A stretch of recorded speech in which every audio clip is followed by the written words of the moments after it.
Tapestry Talks, our new show slash spinoff of Black Girl Politics featuring Taja, Ashley, and Wilhelmina.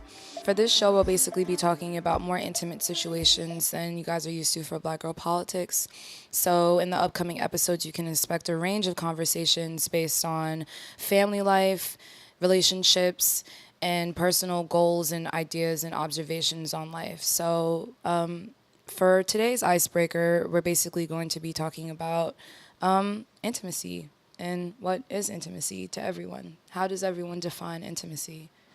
All right, so I guess I'll go first. Well, before I thought intimacy was more like a sexual thing where you're like, oh, we had sex and we saw each other naked with our bodies. And then as I got older and got into like more serious, more committed relationships, now I understand that intimacy, at least to me, means being comfortable and open with a person and being more open with yourself. Like there's different types of intimacy. Like intimacy with yourself is different intimacy with a boyfriend and or a girlfriend, or you can have an intimate relationship with God and or the universe, and those are different types of intimacy, but more being comfortable and being honest and not being judged or judgmental with talking to said person and or object.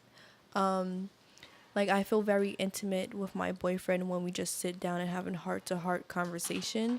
I also feel very intimate when I hold my brother's hand, and that's not sexual, it's just I feel very close with him. So I guess it's more like a close comfortability type of thing rather than something sexual or physical, but more something that can't be touched as much as it's felt. For me, it has to boil down to two main things, which would be sharing something and vulnerability.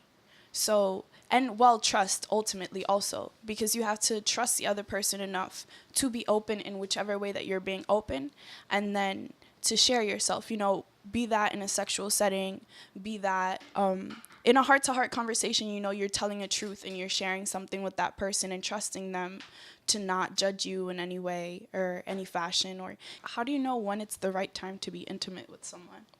There are no boundaries. Yeah, I mean, I guess it's when you feel comfortable, because some people like I can't feel intimate with someone or feel close with someone unless I'm comfortable being myself around them. Like, if I cry in front of this person, what they gonna think? You know what I mean?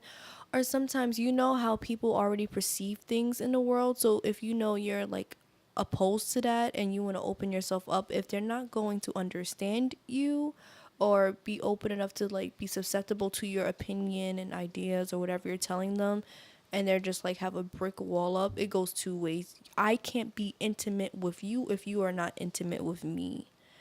I just find it interesting because for those who don't know, we actually put up a post on our Instagram asking our audience about their opinions or actually their suggestions on what we should talk about in relation to intimacy. And the number one topic everyone keeps talking about is sex.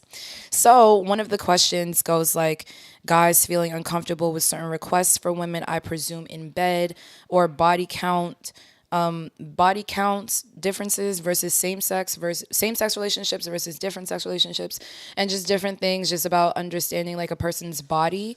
And so I just want to know like what draws the line between intimacy, love, and lust, because those are three intertwined but completely separate emotions, feelings, and understandings. It sounds horrible to say that when you engage in lust, it almost feels like you're reducing the person to more of an object standard, kind of like you're perceiving them only for their features and the pleasure that you can receive off of that. But ultimately, that's what I think lust is. Versus intimacy, I already said that I think it involves a shared moment, vulnerability, trust, something like that can occur through a conversation or through an experience. And then love. Love is super difficult because I think that love is easily poisoned by stuff. But in its purest form, I think love involves you really wanting happiness for another person. Ideally, selflessly. However, shit like jealousy gets in the way, like cheating gets in the way. And Insecurities, dealing with your own shit. And that's why you have to know self a lot too, because if you're a jealous person or if you're a lustful person, some people have higher sex drives than others, and some people may not communicate that well. But if like love at its purest form is like selflessness, but like you said, a lot of things get in the way. But then are you letting that get in the way of you, or is the other person letting that get, you know what I mean? Because like if you're a jealous person and I'm not a jealous person, that's a personal issue. That's why I think it's very important to know self. Even with sex, like you're not gonna have good sex if you don't know your body. If you think it's in and out, you are missing out.